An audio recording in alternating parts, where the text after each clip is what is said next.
Just because an athlete wins doesn't mean they are always going to win. Most athletes don't fall short because they don't want it. They fall short because they stay in their comfort zone. They do what they've always done. This pre-workout meal has always worked, so I'm going to keep doing it. Me skipping breakfast has worked for me, so I'm just going to keep doing it. This workout routine has worked for me in the past as a high school athlete, so I'm going to keep doing it as a college athlete. But growth doesn't live in the comfort zone. Your potential, your full potential, does not live in your comfort zone. Today, I'm breaking down the number one mistake I see athletes make, and I'm going to show you what it actually looks like to overcome it, what it actually looks like to do better. Because I have seen athletes who push past these mistakes, who push past average, and they grow into the competitor that every coach wants. So let's get into it. Number one, comfort in your training equals plateau in your progress. My example here is Grayson. So some athletes are just going to wait for opportunities to come their way. They're going to just keep training the way that their team trains, the way that the people around them train. They're just going to just kind of keep doing the status quo, doing the bare minimum. But my athlete Grayson, this is well before I worked with them. This is just who he is as a person. He is freaking hungry. He doesn't live in Florida or California or Texas or Georgia. He's a football player that lives in Canada. And so that alone gives him a bit of a disadvantage. He lives in an area that gets him overlooked just naturally. He's in a better place than he was previously. He was in a remote part. At least he's more in the city-ish now. But he trains and competes like he wants to be elite. He doesn't get comfortable and just do the bare minimum. He does everything he can to grow and expand. He's hungry to grow, not just in the gym, but also in his nutrition. We started working together over a month ago, and it was one of those things that he recognized. He's like, I got to figure out the next thing. His parents are like, I got to figure out the next thing. So when they met me, they're like, oh, nutrition, this is what we need. He needs to get bigger, stronger, faster. So let's work on this. And they committed to that. Not just Grayson, but his family committed to that. The number one mistake in this that athletes make is they do the same lifts, they do the same drills, they do the same routines for months, expecting new results. But again, Grayson, he's like, all right, I'm gonna do track. I'm gonna develop with track. I'm going to try sevens, and I'm going to compete against some really tough teams in sevens in Washington State. He's going to find ways to continue to get better as a quarterback, as a football player, as an athlete in general. If you're not willing to break your pattern, you're not going to break through ceilings. You're not going to reach the next level of your potential. Grayson is going to go so much further in life. He's going to maximize his potential as an athlete because he continues to find ways to get better. He is hungry. He is determined. Number two, comfort with food equals average performance. So Boston, I love Boston. Good guy. Haven't even met him in person yet. I'm going to meet him after the recording of this episode, before it releases. Boston was a picky eater. A lot of my athletes were picky eaters. They were stuck in the typical athlete comfort zone. Same foods, nothing new. You try something, doesn't work out, you give up, and you start eating other things that hold you back. And it becomes this vicious cycle of you try, you fail, and you fall apart. And so this was happening with him. I see this happen with a lot of athletes, where you want to try to do something, you try something new, it doesn't work out, and then you just splurge on pizza or whatever it is because that thing didn't work out. That diet, that meal plan, that whatever didn't work out. Now, at some point, he realized, and as his family realized, we got to do something different.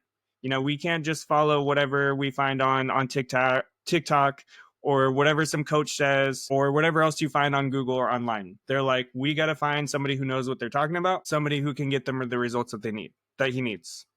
And so that's how we got connected. He started slowly expanding his boundaries in terms of what he was willing to eat.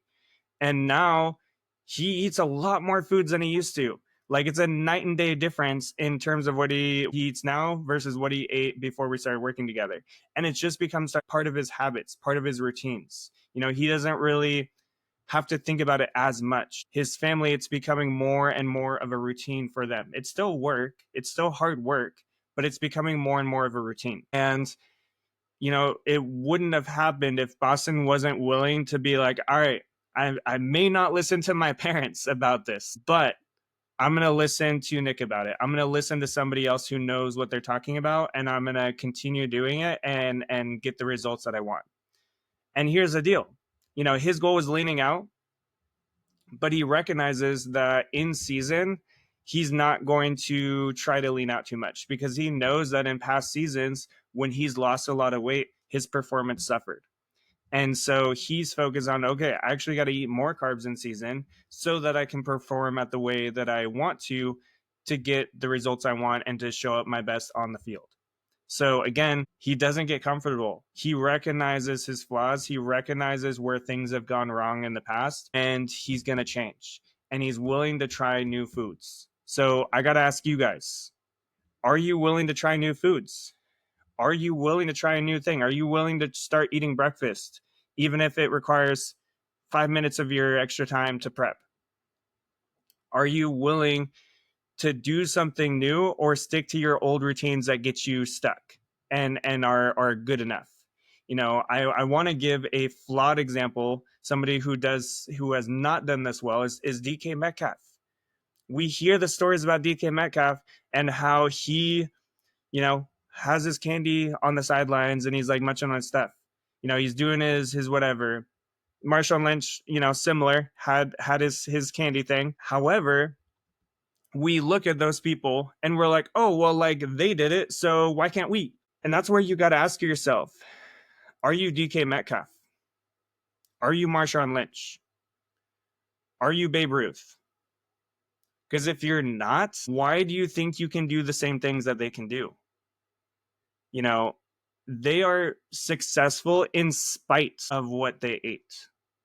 It's because they had some next level talent and potential that their eating habits could kind of be covered up by.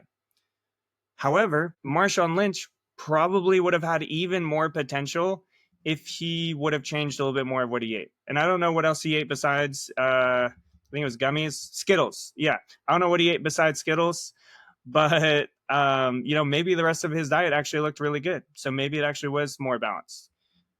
I also know he struggled with injury issues though. And that's one thing that in excess can cause more injuries is a lot of those added sugars. DK Metcalf has struggled with injuries, has not eaten the best, has relied on a lot of that candy. And what do you know? He's finally starting to recognize, I probably need to do something different. Dwayne Wade was another great example. He relied on fast food, candy, etc. Over time, he realized, this isn't going to work. I got to figure out how I'm going to eat fruits, vegetables, all these things so that I can become the athlete that I'm meant to be. And now, he is forever remembered as a great athlete and Hall of Famer. So you cannot grow by eating like everyone else at the lunch table.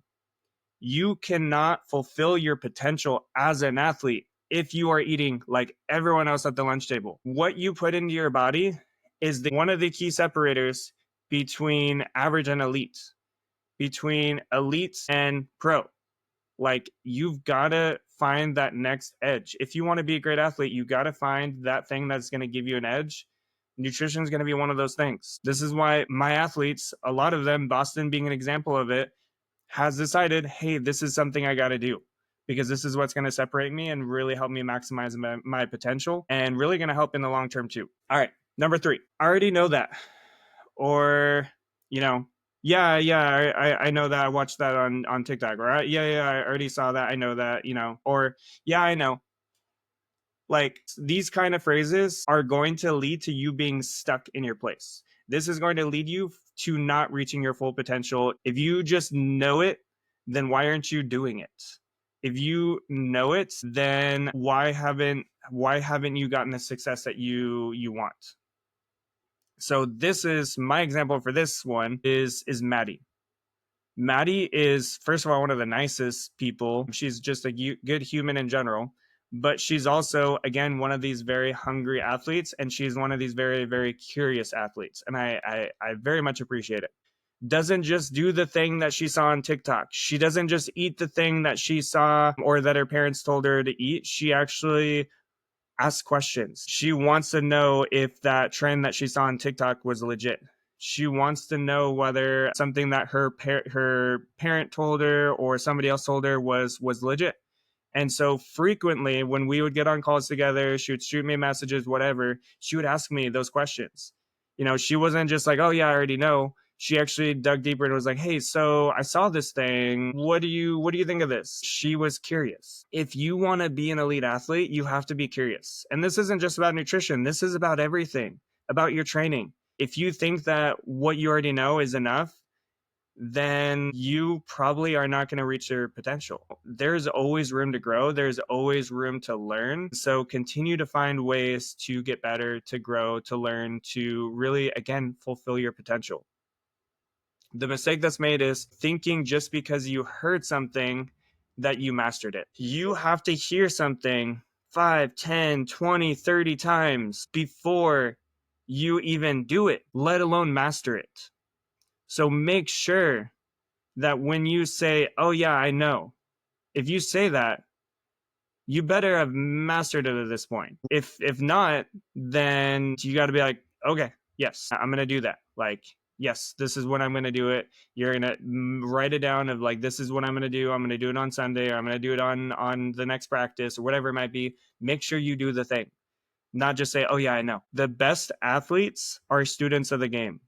Tom Brady was a student of the game. He continued to find ways to get better. He was a 6th-round draft pick. He was a backup.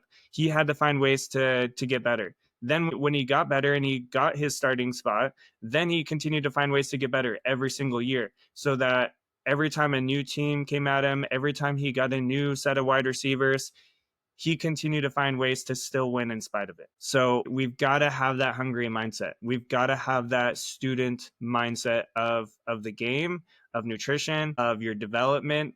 This is what separates you. This is what helps you be elite. This is what's going to help Maddie be elite as she's in college, but then in her future, in her career and all the other things that she does. This is what you got to do. Number 4. Now, this is one that we all struggle with, is fear of looking bad, fear of other people's opinions, fear of other people's approval or rejection. These fears that we live in, is us playing it safe. So when we live into these fears, when we accept these fears and we just are like, we're just disabled by them, we often play it safe. We often don't take action. When we hear people criticizing us, joking about us, and we just freeze up, we stop doing the thing, this is where we fall behind. Now, my example for this guy who overcomes this stuff is Drew. I talk about Drew a lot. Drew is one of the most determined athletes I know. He's already committed to a D1 college on scholarships, but he still trains like he's got something to prove. He still learns like he's got something to prove. He continues to find ways to get better. He gets attention too. Obviously, he's like, people hear him talked about in my stuff. He's talked about in other things. He gets attention. And people talk. People at school, people who have 0 college offers, people who aren't even on varsity, they talk, but he doesn't care. He's so locked in on his training, on his nutrition, on being a leader and example for his team, even as a junior. He's not even a senior, and he is setting an example of leadership on his team. He's willing to find the next thing to level up because he has that end goal in mind. He has that vision of where he wants to go, and he's doing everything he can, including pushing past the haters to get to where he needs to be. So if you as an athlete are not willing to try new things, aren't willing to take the next step and to continue to get better, or you're afraid of looking dumb or looking different, you're not going to succeed. And not every new thing is a good thing. There's a lot of new training out there that is probably not good for you. That's where we got to do some discernment. That's where we got to do some question asking. We got to be curious. We be like, is this actually legit or is this garbage? But if you only stay in your comfort zone and you don't try to find the next thing to get better, you're not going to succeed. The confidence that you have as an athlete, it's not about being comfortable in what you know. It's about chasing greatness. It's about chasing the best possible version of you, no matter what anybody else says. And that is, again, a reason that Drew is great. He's not afraid of standing out. He's not afraid of getting attention, good and bad. Because if you look at the great people, look at Will Smith. Will Smith's got all these freaking awards, all these freaking accolades, done all these things, been in all these movies that people quote, yet he still has a ton of haters and he's not fazed by it. He even made a whole freaking song about all the hate that people throw at him, and he just took it. And he just was like, yeah, I'm just gonna Eminem diss track on myself. This is how you gotta deal with that. You gotta accept it and you gotta focus on what actually matters. All right, number 5. Growth requires discomfort. And most are not willing to stay in the discomfort for long enough. You get a little bit of pain and you're like, nope, You get a little bit of discomfort and you're like, I gotta stop. Sometimes you gotta kind of sit in that hurt and that discomfort. You gotta work through that. You gotta look at those failures. You gotta, deal with those things. Okay. Like, doesn't mean you injure yourself and run yourself ragged. It means that you are a dog.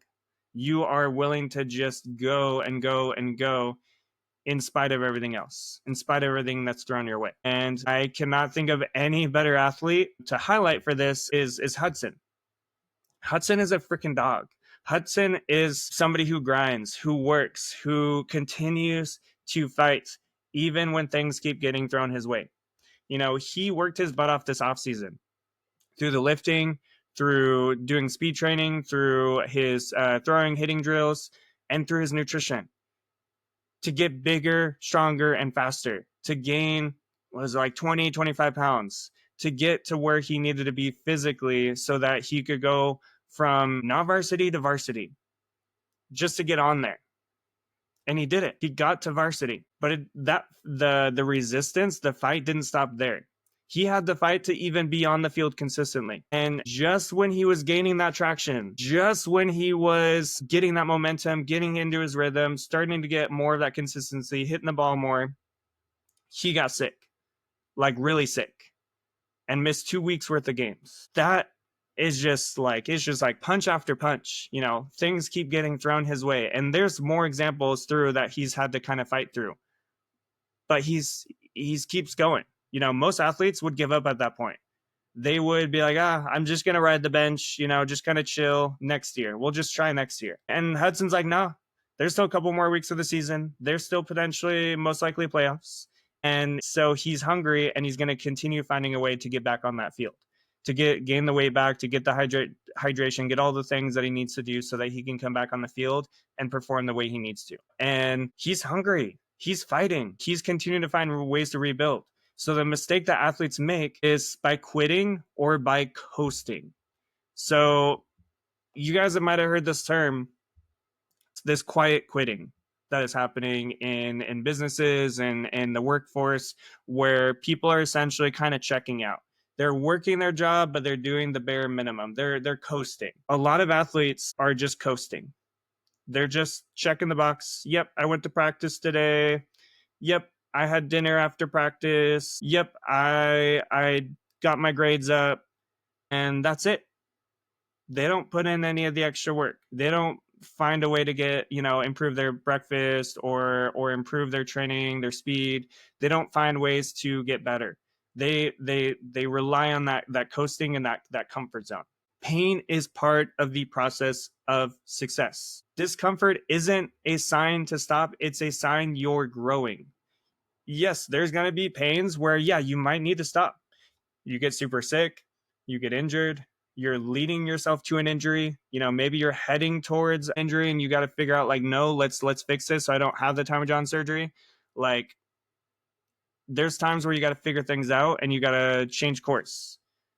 But most of the time we quit well before that even happens. We quit just when there's a little bit of pain. We quit just when there's a little bit of discomfort. You got to keep fighting.